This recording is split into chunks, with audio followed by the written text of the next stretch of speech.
Captain Sarah Chen felt the ship shake violently as another explosion rocked the hull.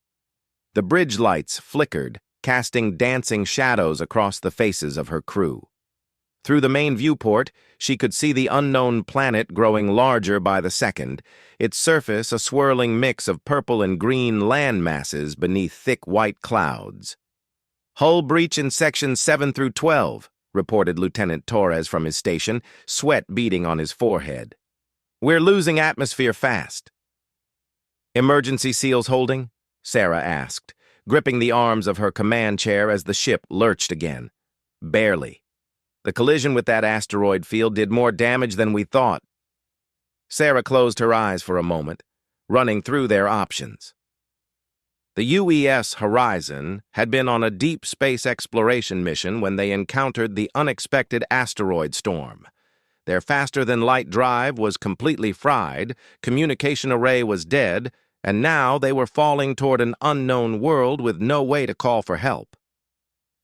"Dr. Reeves, what do we know about that planet?" she called to the science officer. Dr. Marcus Reeves looked up from his console, his usually neat gray hair disheveled. "Oxygen-nitrogen atmosphere slightly denser than Earth. Gravity about 1.2 times Earth normal. I'm reading what appears to be vegetation and... Wait." He paused, studying his readings more carefully. "Captain, I'm detecting artificial structures on the surface, large ones." "Intelligent life?" "It would appear so. The structures are geometric, definitely not natural formations." Sarah felt her heart rate quicken. First contact with an alien civilization wasn't supposed to happen like this, crashing onto their world like an unwelcome meteor. The protocols were clear about how such meetings should occur, with careful planning and diplomatic preparations. Not emergency landings with a damaged ship full of frightened humans. "Navigation, can you find us a safe landing spot away from those structures?" Navigation Officer Kim looked up with worry etched across her young face. "I can try, Captain, but our maneuvering thrusters are barely functioning. We're coming in hot whether we like it or not." "Do your best. All hands, prepare for emergency landing. Secure everything that isn't bolted down." The next 20 minutes felt like hours. The ship groaned and protested as it hit the planet's upper atmosphere, the hull heating up until the external cameras showed a bright orange glow surrounding them. Sarah watched her crew work with the professionalism she'd come to expect over their 3 years together, but she could see the fear in their eyes. The surface rushed up at them with terrifying speed. Through breaks in the clouds, Sarah could see rolling hills covered in what looked like purple grass, with tall crystalline formations jutting up like giant spears. And in the distance, she caught glimpses of the structures Dr. Reeves had detected, massive gleaming constructions that seemed to stretch for kilometers. "Brace for impact!" Sarah shouted. The horizon hit the ground with tremendous force, bouncing once before sliding across the alien landscape. Sarah felt herself thrown forward against her restraints, her vision blurring. Metal screamed against stone and soil as the ship carved a deep furrow across the hillside before finally coming to rest against a cluster of the crystal formations. For a moment, there was only silence except for the settling sounds of stressed metal and the soft hiss of escaping atmosphere from minor hull breaches. "Sound off," Sarah called, pulling herself upright. Her shoulder ached, and she could taste blood in her mouth, but she seemed to be intact. One by one, her 23 crew members reported in. A few broken bones, multiple bruises and cuts, but miraculously no fatalities. Chief Engineer Rodriguez was already on his feet, heading for the door. "I need to check the reactor," he said. "If we crack the containment—" "Go," Sarah nodded. "Take a team. Dr. Patel, set up a medical station in the cargo bay. Everyone else damage assessment. I want to know if this ship will ever fly again." As her crew dispersed to their emergency duties, Sarah found herself staring out the main viewport at the alien landscape. The purple grass swayed in what appeared to be a gentle breeze, and the crystalline formations caught and reflected light in beautiful patterns. It would have been peaceful if not for their circumstances. "Captain," Dr. Reeves called softly, "you need to see this." Sarah moved to his station, where he was analyzing external sensor data. "What is it?" "We're not alone." He enhanced the image on his screen, and Sarah's breath caught in her throat. Moving across the distant landscape were figures. They were too far away to make out details. But they were clearly artificial, smooth, flowing movements that spoke of intelligence and purpose. As she watched, more appeared, seeming to emerge from the ground itself. "How many?" she asked. "I count at least 40, and more keep appearing. Captain, they're heading this way." Sarah felt a chill run down her spine. "How long until they reach us?" "At their current pace, maybe 2 hours." She nodded, her mind already working through possibilities. They could try to establish peaceful contact, which was their duty as representatives of humanity, or they could prepare for the worst and arm themselves. The ship's weapons were likely damaged, but they had personal sidearms and some heavy equipment. "Dr. Reeves, keep monitoring them. Let me know if their behavior changes." "Torres, what's the status on our communication systems?"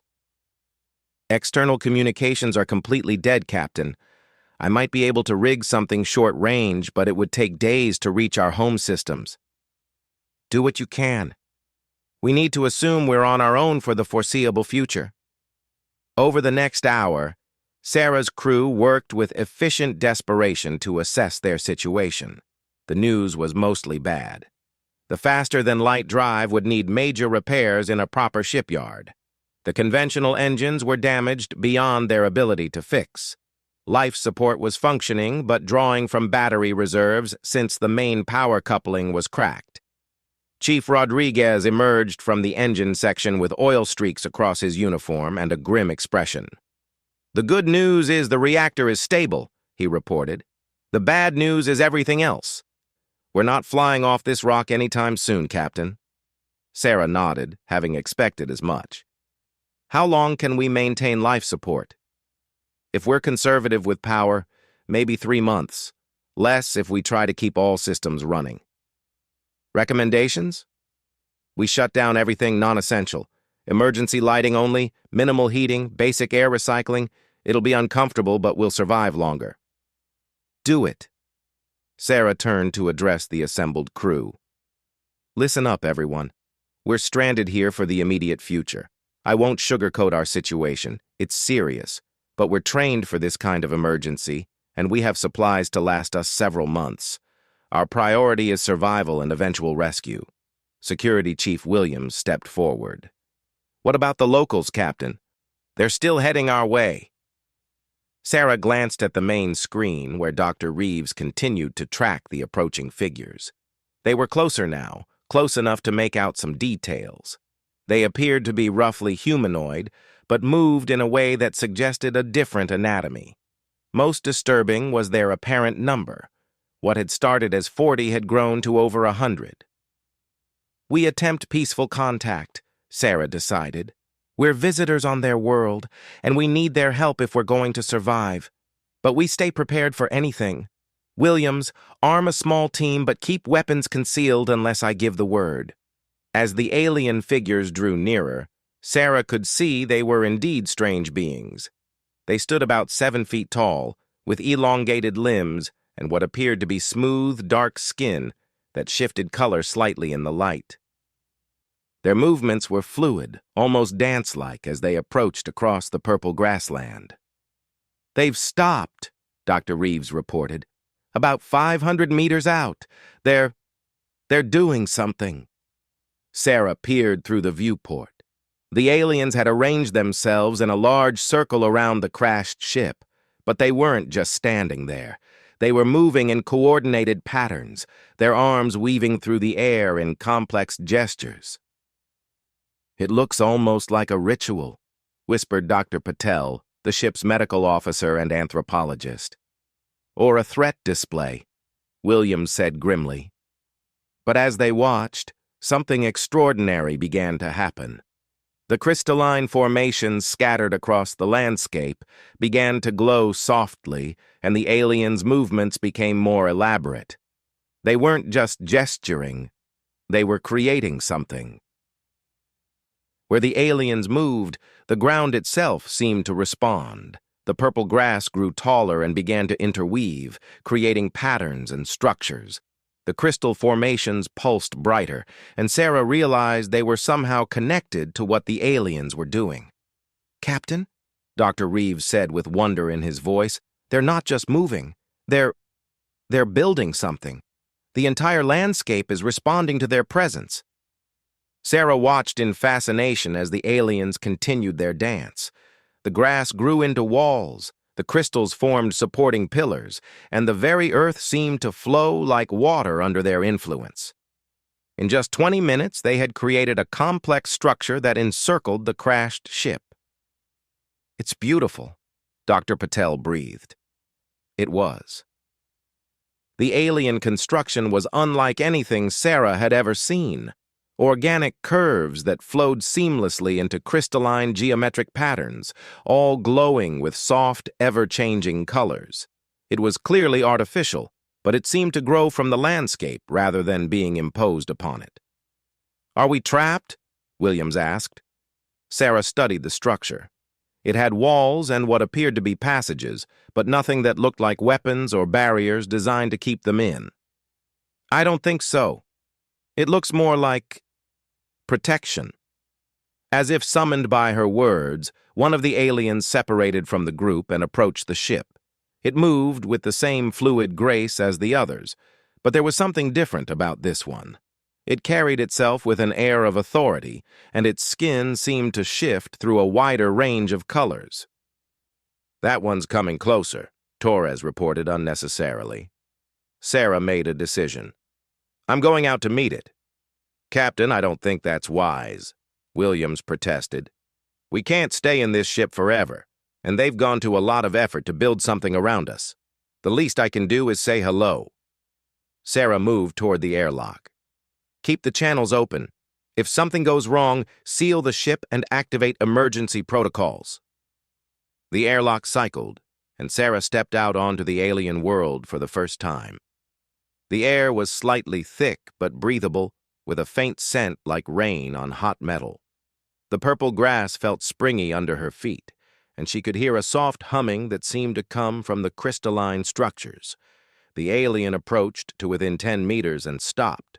Up close, Sarah could see it was even more beautiful than she'd realized. Its skin wasn't really skin at all, but something that looked like flowing liquid metal, shifting through colors from deep blue to silver to pale gold. It had 4 arms, each ending in delicate, multi-jointed hands, and its face was elongated with large, multifaceted eyes that reflected the light like jewels. For a long moment, they simply looked at each other. Then the alien did something unexpected. It reached into what Sarah had assumed was its body, but now realized was some kind of pouch, and withdrew a small crystal object. With fluid movements, it placed the crystal on the ground between them and stepped back. Sarah looked at the crystal, then at the alien. Tentatively, she stepped forward and picked up the object. It was warm to the touch and seemed to pulse with its own light. As soon as her fingers closed around it, Sarah gasped. Images flooded her mind, not painful, but overwhelming in their clarity and detail. She saw the planet as it had been eons ago, barren and lifeless. She saw the arrival of the aliens, whom she somehow understood were called the Vorthak. She saw them nurturing the world, teaching it to live, growing the crystal networks that connected every part of the planet. But the most shocking vision was of the purpose behind all their work. The Vorthak weren't just gardeners of worlds, they were builders on a cosmic scale. They were preparing this planet, along with countless others, for something vast and important. Something that required not just life, but intelligent life.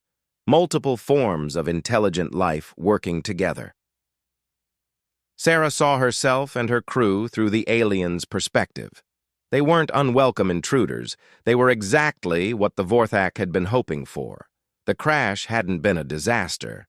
It had been an opportunity. When the visions faded, Sarah found herself on her knees in the purple grass, the crystal still clutched in her hand. The alien, the Vorthak, stood patiently waiting, its colors now cycling through warm, welcoming hues. Sarah understood that she had been given a gift far greater than simple communication. She had been given understanding. The structure the Vorthak had built around their ship wasn't a prison or even just protection. It was an invitation. Standing slowly, Sarah looked up at the towering alien and spoke, somehow knowing her words would be understood even though they shared no common language. "You're building something," she said.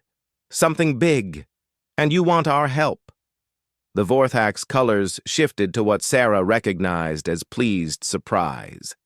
It gestured gracefully toward the structure surrounding the ship, then toward the distant gleaming constructions visible on the horizon. Sarah turned back toward the horizon, where she could see her crew watching anxiously through the viewports. They thought this was the beginning of their struggle for survival on an alien world. They had no idea it was actually the beginning of something far more extraordinary. The crystal in her hand pulsed warmly, and Sarah realized it was more than just a communication device. It was a key, a tool, and a responsibility all rolled into one. The Vorthak hadn't just shared their knowledge with her, they had made her a partner in their cosmic project. Whatever they were building, it was going to require the best of both their species, and Sarah was beginning to suspect that humanity might have exactly what was needed to make it work. She looked back at the Vorthak, squared her shoulders, and nodded. "Show us what you need." The alien's colors brightened to brilliant gold, and across the landscape, the other Vorthak resumed their dance. The crystal structures pulsed in harmony, and the very ground seemed to sing with anticipation. Sarah Chen, captain of the crashed starship Horizon, had just agreed to help build something that would change not just this world, but potentially the entire galaxy. She just didn't know it yet. The crystal in Sarah's hand had done more than just show her visions. Over the following days, she discovered it was actively teaching her the Vorthak language, feeding information directly into her mind in a way that was both gentle and efficient. By the end of the first week, she could hold basic conversations with the being she had come to think of as the speaker. The speaker's actual name was something like Veltar Ishneth, but when Sarah struggled with the pronunciation, it had simply projected amusement and suggested she call it Vel. It was, she learned, something like a project coordinator for this section of the planet's development. "Your ship's arrival was not accidental," Vel explained during one of their daily meetings inside the crystalline structure the Vorthak had built. The walls around them hummed with soft energy, and Sarah had learned that the entire construction was alive in a way that humanity had never imagined possible. "You mean you caused our ship to crash?" Sarah asked, though she kept her tone neutral. The crystal allowed her to feel Vel's emotions as well as understand its words, and she sensed no malice in the alien. "Not caused, guided. Your vessel was already damaged, already falling toward our world. We simply encouraged it to land in the optimal location." Vel's colors shifted to apologetic blues and greens. "We regret the danger to your people, but the opportunity was too valuable to ignore." Sarah nodded, understanding more than she might have liked.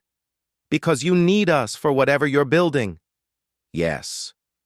But perhaps it would be better to show you rather than tell you." That was how Sarah found herself standing on a crystalline platform that rose smoothly from the ground, carrying her and Vel high above the landscape. As they climbed, Sarah gasped at what she could see spreading out below them. The entire continent was a massive construction site. What she had mistaken for natural crystal formations were actually the beginnings of an enormous structure that stretched from horizon to horizon. Thousands of Vorthak moved across the landscape in coordinated patterns, growing and shaping the crystal network. But even with their incredible abilities, Sarah could see the project was proceeding slowly. "How long have you been working on this?" she asked. "In your time units, approximately 800 of your years for this particular world, but the project as a whole has taken much longer." "What exactly is it?" Vel's colors shifted to something Sarah had learned, indicated deep satisfaction and anticipation. "A bridge. Or perhaps you would call it a gateway. It will allow travel between distant parts of the galaxy without the limitations of conventional space travel." Sarah felt her breath catch. They were talking about some kind of faster-than-light transportation network on a scale that humanity had never imagined. "How many of these are you building?" "When complete, there will be 127 gateway worlds, each connected to all the others. Travel that once took thousands of years will take mere moments." The implications hit Sarah like a physical blow. The Vorthak weren't just an advanced alien species, they were reshaping the galaxy itself. "Why? What's the point of such a massive undertaking?" "Come, see the central construction, and you will understand." The platform carried them toward the center of the continent, where Sarah could see the largest concentration of crystal structures. As they approached, she realized what she was looking at was impossibly vast. The central construction rose kilometers into the sky, its crystalline spires reaching toward space itself. It pulsed with energies that made her eyes water to look at directly. "The gateway core," Vel explained. "When activated, it will punch a hole through space itself, creating a permanent tunnel to the other gateway worlds." That's incredible. But why do you need us? Your people seem perfectly capable of building this themselves." Vel's colors dimmed to what Sarah had learned was sadness mixed with frustration. "Observe." The platform moved closer to where a group of Vorthak were working on a complex section of crystalline machinery. Sarah watched their fluid, dance-like movements as they shaped the crystal with their touch. It was beautiful to watch, but as she observed more carefully, she noticed something odd. "They're repeating the same pattern," she said. "Yes, we are very good at following established procedures, at working within known parameters, but this project requires more than that." Vel gestured toward the incomplete machinery. "You see the gap? The section that remains unfinished?" Sarah studied the structure more carefully. There was indeed a section that looked different, less complete. The crystal formation seemed to be waiting for something. "What's supposed to go there?" "Control mechanisms, fail-safes. The gateway must be able to respond to unexpected situations, to make decisions when faced with unknown variables. But Vel's colors shifted to embarrassment. "We are not good at improvisation." Sarah began to understand. "You need someone who can think outside established patterns." "Precisely. Your species has shown remarkable adaptability, creativity in solving problems that have no predetermined solutions. When we analyzed your ship's construction, we found solutions to engineering problems that we would never have considered." Sarah looked back toward where the horizon sat in its crystal cradle. Chief Rodriguez had been working with a team of Vorthak for several days now, helping them understand human technology. She had assumed they were just curious, but now she realized they were studying human engineering principles. "What exactly do you want from us?" "Partnership. We will provide the resources and the basic framework. You will provide the creative solutions. The ability to innovate when our established methods are insufficient." The platform began to descend, carrying them back toward the ship. Sarah's mind raced with the implications.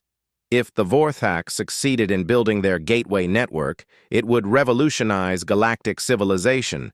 Species that had never met would be able to interact and trade across vast distances. It would be the greatest construction project in galactic history. But it would only work if the gateways could handle the unexpected, the unplanned for complications that would inevitably arise. That's where humanity came in. "How many other species are involved in this project?" Sarah asked.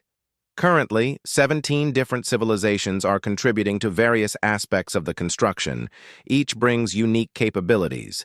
The Zalari excel at energy manipulation. The Moktu understand gravity in ways we do not. The Hyven have biological technologies that complement our crystal growth techniques. And humans bring creativity and adaptability. Among other things, yes." When they reached the ground, Sarah found her crew in various states of activity around the ship. Dr. Reeves was working with a Vorthak to study the planet's crystal network. Dr. Patel was attempting to understand Vorthak biology while teaching them about human physiology. Chief Rodriguez had half the engineering section disassembled and was explaining human mechanical principles to a fascinated group of aliens. But it was Lieutenant Torres who was causing the most excitement among the Vorthak. Sarah found him sitting cross-legged on the ground, surrounded by a dozen aliens who were watching him with what could only be described as amazement. "What's going on here?" Sarah asked. Torres looked up with a grin. "I'm teaching them to play poker, Captain." Sarah blinked. "Poker? The concept of bluffing is completely foreign to them," Dr. Patel explained, approaching the group. "Their communication is primarily empathic. They can sense each other's emotional states, so deception in the way we understand it doesn't really exist in their culture." "But it's fascinating to them," Torres added. "The idea that you can convey false information intentionally, that you can succeed by making others believe something that isn't true. They're studying it like we might study quantum physics."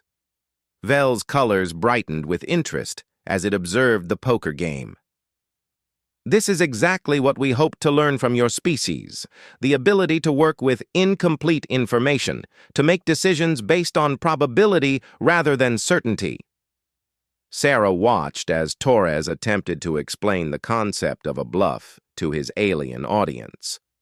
The Vorthak seemed to be taking notes.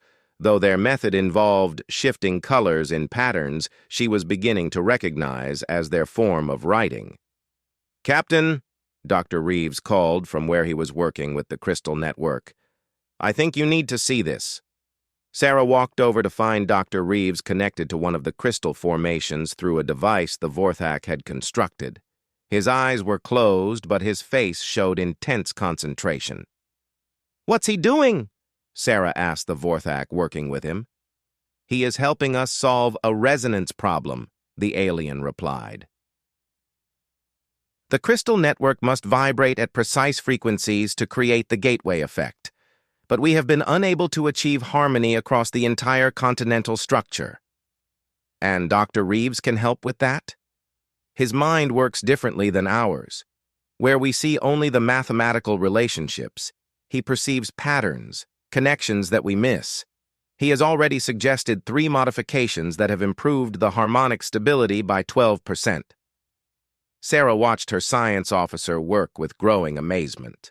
Dr. Reeves had always been brilliant, but she was seeing him apply his knowledge in ways she had never imagined.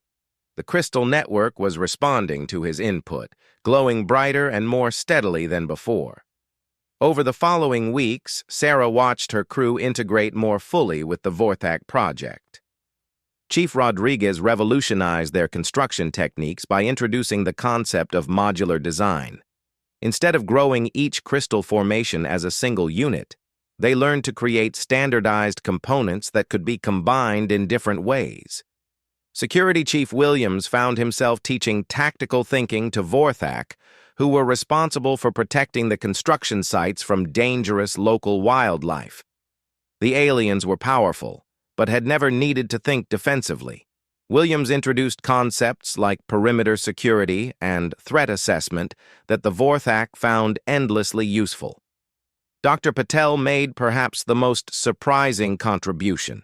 Her work in medicine led her to suggest that the Vorthak think of the entire planet as a living organism, with the crystal network as its nervous system. This biological approach to engineering gave the aliens new insights into how to optimize the connections between different parts of their massive construction. Even the ship's cook, Petty Officer Johnson, found a role. The Vorthak didn't eat in the way humans understood it, but they were fascinated by the chemical processes involved in human cooking. Johnson's understanding of how heat and time could transform simple ingredients into complex flavors gave them new ideas about energy transformation in their crystal systems. But it was Navigation Officer Kim who made the breakthrough that changed everything. Sarah found Kim sitting alone one evening, staring up at the alien stars visible through the transparent sections of their crystal shelter. The young officer had been quiet for several days, and Sarah was concerned. "How are you holding up, Kim?" she asked, settling down beside her. "I've been thinking about their gateway network," Kim said without looking away from the stars. "It's incredible, but there's something that bothers me." "What's that?" Kim pointed up at the night sky. "They're building fixed points, right? Permanent gateways between specific worlds. But what happens when those worlds move? Stars drift apart over cosmic time. Galaxies rotate. Even if the gateways work perfectly when they're first built, they won't stay aligned forever."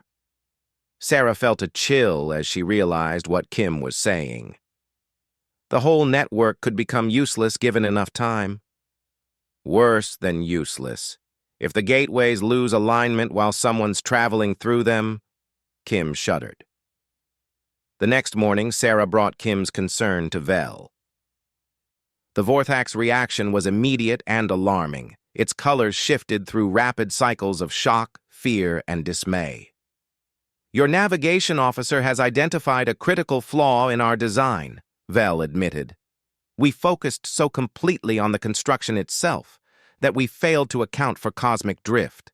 The network would indeed become unstable over geological time periods." "Can you fix it?" "Not with our current approach. We would need dynamic gateways, ones that could adjust their targeting automatically to compensate for stellar motion." Vel's colors dimmed to despair. "But such a system would require computational abilities beyond our current capabilities. The number of variables to track across an entire galactic region, it is overwhelming." Sarah found herself smiling. "Actually, I think we might be able to help with that too." That afternoon, Sarah gathered her entire crew in the main assembly area of their crystal shelter. Around them, dozens of Vorthak had assembled, their colors bright with anticipation. "We've been thinking about this project in the wrong way," Sarah began. "The Vorthak have been approaching it as an engineering problem, build the gateways and maintain them. But Kim has shown us that it's actually a navigation problem on a galactic scale." Dr. Reeves nodded enthusiastically. "If we think of it as a navigation network instead of a construction project, everything changes. Instead of fixed gates, we need adaptive ones that can track and compensate for stellar motion." "The computational requirements would be enormous," Chief Rodriguez pointed out. "Which is where human neural architecture comes in," Dr. Patel added. "Human brains are optimized for pattern recognition and adaptive thinking. We could create a hybrid system. Vorthak crystal technology providing the raw computational power, human cognitive patterns providing the adaptive intelligence." Sarah watched Vel and the other Vorthak as her crew outlined their idea. The aliens' colors were cycling through excitement and hope, but also something that looked like nervousness. "What you propose would require a permanent partnership," Vel said finally. "Human minds integrated with our crystal network. Your people would need to live among the gateways, maintaining and guiding them." "Not just maintaining them," Sarah corrected. "Growing with them. As the galaxy evolves, as new civilizations are contacted and new worlds are added to the network, Human creativity and adaptability would allow the system to expand and improve. The silence stretched for several moments before Vel spoke again. This would be a commitment spanning thousands of generations. Your descendants would become part of something larger than any single species. Sarah looked around at her crew, seeing the same determination in their faces that she felt in her heart. They had crashed on an alien world expecting to struggle for survival.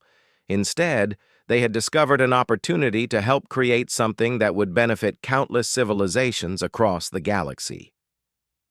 "I think," Sarah said slowly, "that's exactly the kind of project humanity has been waiting for." Vel's colors brightened to brilliant gold, and across the crystal network, Sarah could feel a vibration of pure joy. The Vorthak had found their missing piece, and humanity had found its place among the stars. The real work was just beginning. 3 months had passed since the crew of the Horizon first agreed to help the Vorthak with their Gateway project. What had started as a desperate alliance born from a ship crash had evolved into something Sarah could never have imagined. The humans and Vorthak had become true partners, working together in ways that neither species could have accomplished alone. Sarah stood in the center of the new command complex they had built together, a fusion of human engineering principles and Vorthak crystal technology. The walls hummed with data flowing through the crystal network, while human-designed displays showed real-time information about the gateway construction across the entire planet. "Navigation array is stable," reported Kim from her position at what they had dubbed the Stellar Tracking Station. Over the past months, she had worked with Vorthak engineers to create a system that could monitor the position and movement of every star within a 1,000 light-year radius. "We're getting solid positioning data from all monitoring stations."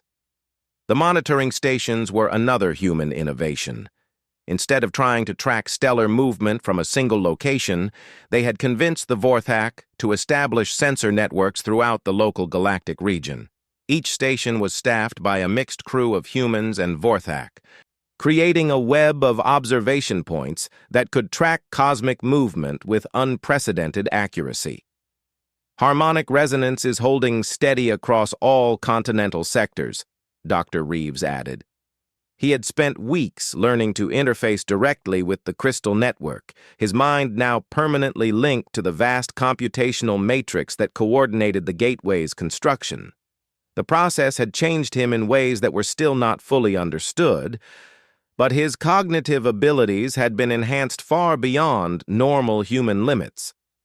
Sarah watched the displays showing the massive construction that now covered most of the continent. What had started as scattered crystal formations had grown into an integrated network of impossible complexity. Spires reached toward the sky, underground conduits connected every component, and at the center of it all, the gateway core pulsed with barely contained energy.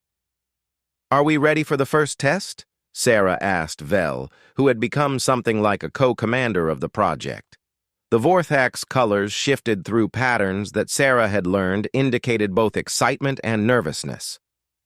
"All systems show optimal function. The question is whether your navigation solution will work on the first attempt." The navigation solution was humanity's greatest contribution to the project. Working together, Kim and Dr. Reeves had developed a system that used human pattern recognition to predict stellar movement and automatically adjust gateway targeting. But it had never been tested on the scale they were attempting today. "Chief Rodriguez, status on the mechanical systems," Sarah called. Rodriguez looked up from a control panel that was part crystal growth, part traditional human electronics. "Integration is smooth, Captain. The hybrid systems are responding better than we hoped. Your people really understand how to make organic technology work with mechanical components." It was true. The fusion of human and Vorthak technology had produced results that surprised everyone. Human mechanical engineering had given the Vorthak's organic crystal technology new capabilities, while the alien biotechnology had solved power and material problems that had limited human engineering for centuries. "Dr. Patel, how are our volunteer test crews?" Dr. Patel looked up from where she was monitoring the life signs of both human and Vorthak volunteers who would make the first journey through the gateway. "All within normal ranges. Everyone understands the risks." The risks were significant. Gateway travel was still theoretical, and while their calculations suggested it would be safe, they wouldn't know for certain until someone actually made the journey. Sarah had volunteered to be the first, but Vel had insisted they travel together. If something went wrong, both species would share the risk equally. "Incoming transmission from Gateway Station 7, Torres announced from the communications array. Gateway Station 7 was the most distant of their network, a smaller gateway they had constructed on a planet 15 light-years away. A joint human-Vorthak expedition had taken conventional ships there 6 months ago to build the receiving end of their first gateway link. If today's test worked, they would instantly connect 2 star systems that normally required months of travel to reach. "Put them through," Sarah ordered. The main display flickered and showed the face of Commander Harrison, Sarah's former first officer who had volunteered to lead the distant construction team. Behind him, she could see the familiar crystal formations of a Vorthak gateway site, though this one was much smaller than their continental construction. "Station 7 reporting ready for receiving mode," Harrison's image said, though there was several minutes delay due to the speed of light limitation they were hoping to bypass. "All systems are operational. Standing by for gateway activation."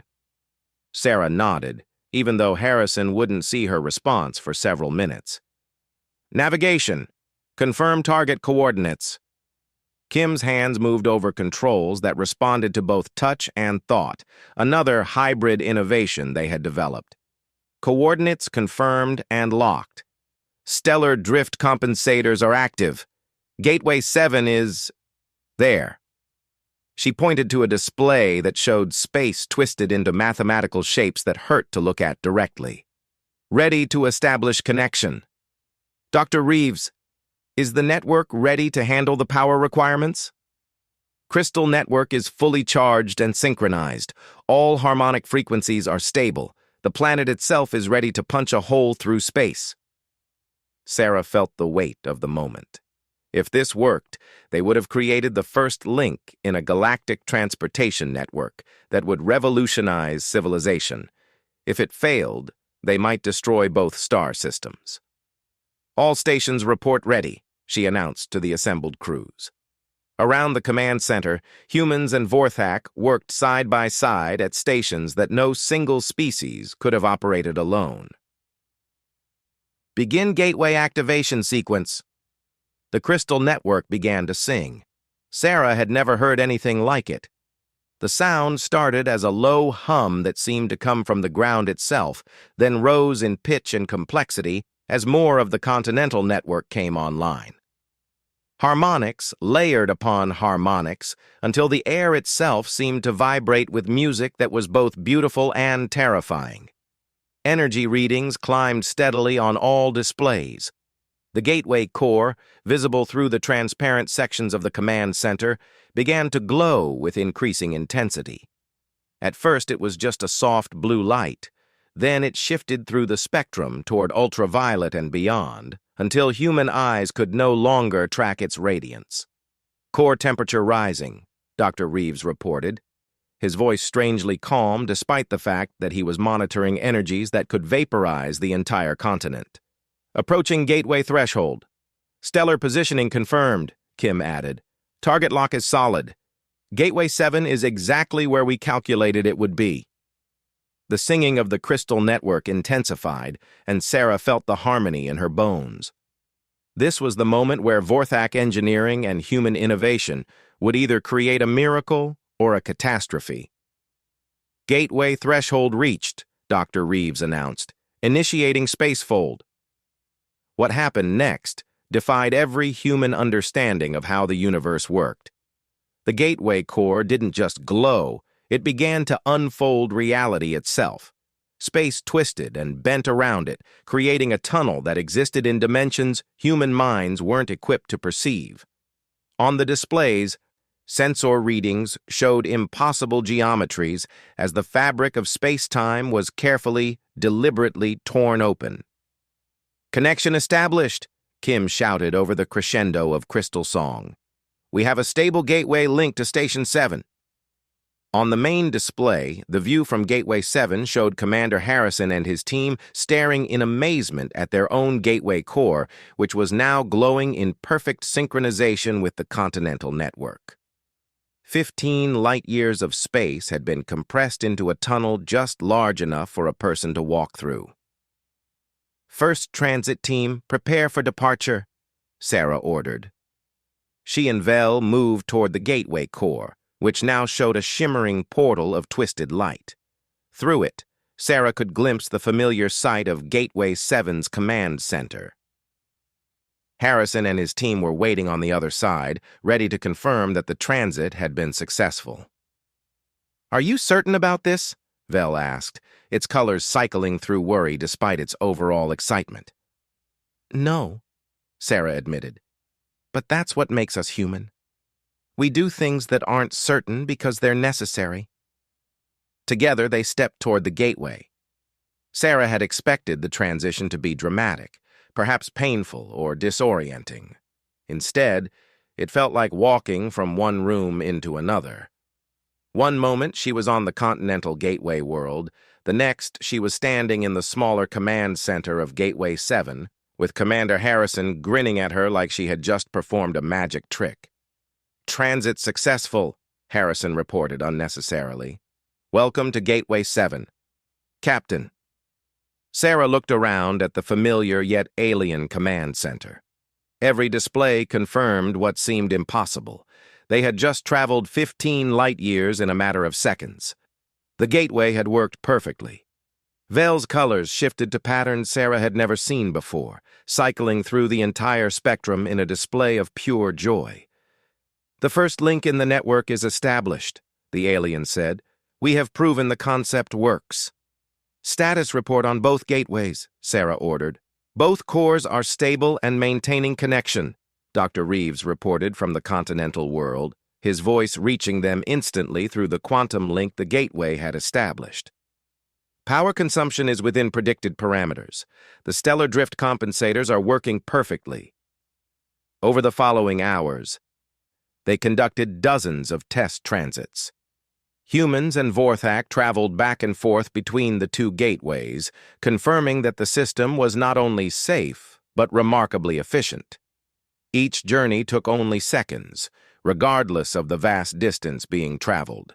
But the real test came when they activated the network monitoring systems. The gateway connection remained stable, even as both star systems continued their movement through space. The human-designed navigation system automatically adjusted for stellar drift, maintaining perfect alignment between the two gateways. "This is just the beginning," Vel said as they stood together in Gateway 7's observation deck, looking out at alien stars that were now only seconds away from home. "With this success, the Council of Builders will approve construction of the entire network." "How long will it take?" Sarah asked. "If we can maintain this pace of construction, with human Vorthak teams working on all gateway worlds, perhaps 50 of your years to complete the primary network. Less if other species contribute as effectively as yours has." Sarah tried to imagine it. A galaxy connected by instantaneous travel, with humanity playing a crucial role in maintaining and expanding the network. Her crew had come to this world as crash survivors, but they would leave as pioneers of a new galactic civilization. "There's something we need to discuss," she said to Vel. "My crew and I, we won't live long enough to see the network completed. Human lifespans are shorter than yours." Vel's colors shifted to what Sarah had learned was contemplation mixed with sadness. "We have considered this. The crystal network can extend biological function, slow the aging process. If your people are willing, you could live to see the completed network and beyond. Sarah felt her breath catch. The offer was extraordinary. Not just to be part of building the network, but to live long enough to see its completion. But it would mean changing what it meant to be human. What about our children, the next generation of humans? They would be born into a galaxy already connected by the Gateway Network. They would grow up as citizens of a galactic civilization, not just a single world. Vel paused, colors cycling thoughtfully. Your species would evolve beyond its current limitations. Sarah looked out at the stars, thinking about the choice they faced. They could return to human space, report their discovery, and let others take over the project. Or they could stay, become part of something larger than any single species, and help build a future that would benefit countless civilizations. I need to discuss this with my crew, she said finally. The discussion took place back on the continental world, with both crews participating through the Gateway link. Sarah laid out the choice clearly. They could return to human space as heroes who had made the greatest discovery in galactic history, or they could stay and become permanent citizens of the emerging galactic network. The vote was unanimous. Every member of both crews chose to stay. We didn't come out here just to explore, Chief Rodriguez said during the discussion. We came to find humanity's place among the stars. Well, we found it. Dr. Patel nodded in agreement. This is bigger than any of us, bigger than any one species. If we have a chance to help create a truly galactic civilization, how can we walk away from that? Even Security Chief Williams, who had been the most cautious about trusting the aliens, was in favor of staying. These Vorthak aren't conquerors or exploiters, he said. They're builders, and they're offering us a chance to be builders too.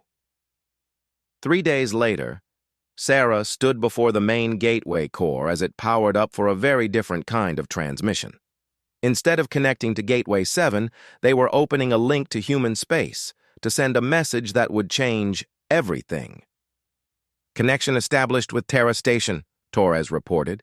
Communications link is stable. Sarah activated the recording system. This is Captain Sarah Chen of the UES Horizon, transmitting from Gateway Control on what we're designating as Network Hub Prime. If you're receiving this message, it means we've successfully opened a gateway connection across more than 300 light-years of space. She took a deep breath, knowing that her next words would reshape humanity's understanding of its place in the galaxy. We have made contact with an advanced alien civilization called the Vorthak, and we have become partners in the greatest construction project in galactic history. They are building a network of instantaneous transportation gates that will connect over 100 worlds across this region of space. Sarah paused, looking around at the command center where humans and Vorthak worked together at tasks that neither species could accomplish alone. Humanity has been invited to become permanent partners in this network. Our creativity, our adaptability, and our willingness to improvise have proven essential to making the gateway system work. In return, we're being offered technological advancement beyond our current understanding and the opportunity to help guide galactic civilization. She gestured toward the gateway core, which pulsed with energies that could reshape space itself. We're not coming home. This is our home now, and our children will grow up as citizens of a galactic community, but we're leaving the door open. The Gateway Network will include connections to human space, and any who wish to join us in this great work will be welcome. Sarah ended the recording and looked around at her crew, at the Vorthak who had become their partners, and at the impossible machinery they had built together. Think they'll understand? Kim asked. Sarah smiled, watching the gateway core pulse with the light of connected stars. They will once they see what we've built. How could anyone turn down a chance to be part of something like this? As if in response to her words, the crystal network began to sing again, its harmonics carrying across the continental construction site and up toward the stars themselves. Other gateways were coming online, other worlds being connected to the growing network. Humanity had found its purpose among the stars, and the galaxy would never be the same.